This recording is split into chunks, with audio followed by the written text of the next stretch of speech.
Сегодня Всемирный день борьбы с онкологией. Каждый год рак уносит миллионы жизней по всему миру. Только на Кубани в год обнаруживают около 30 тысяч новых случаев заболевания. Есть ли жизнь после диагноза? Об историях болезни Наталья Ксенодохидис расскажет далее.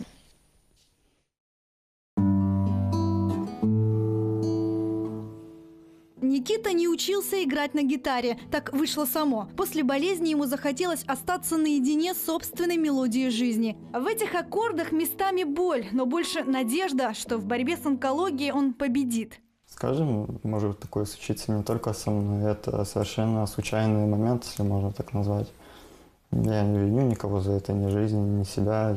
Просто такое случается. 3 года назад Никите поставили страшный диагноз – саркому тазовой кости. В то время как одноклассники сдавали ЕГЭ, ему делали операцию, удаляли опухоль. С тех пор полный дом таблеток, постоянный контроль, обследование. Казалось, он шел на поправку, но болезнь вернулась. 25 курсов химиотерапии, облучение. Впереди новый курс лечения. Он всегда еще меня поддерживал, он всегда еще меня успокаивал, всегда. То есть он очень сильный, и поэтому до сих пор он живет.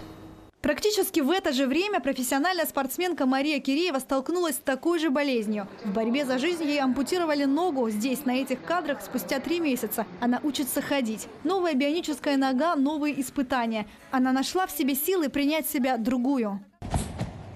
Так что нет ничего невозможного, ребята.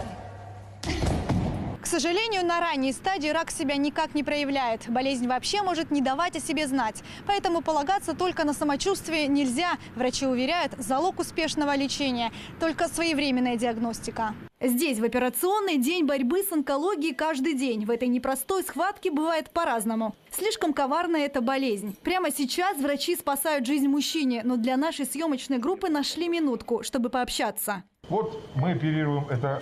Кто это? Это типичный карциноид у мужчины 62 лет. Это опухоль? Да. Это опухоль. Это опухоль, которую можно было выявить раньше, правильно? Так точно. Да. А выявили поздно. И теперь нам приходится это все выковыривать, все это биполярный пинцет.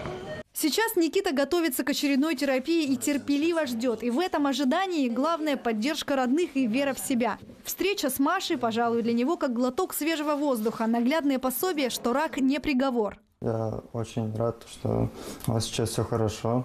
И прям стремлюсь быть таким же. Никита, самое главное в нашей болезни – это улыбка. Улыбка исцеляет нашу душу. А еще нужно ставить цели, идти к ним, добиваться их и тоже мечтать. То есть мечтай сразу о многом, и все будет хорошо. Наталья Ксенодохидис, Антон Приходько, Вести Кубань.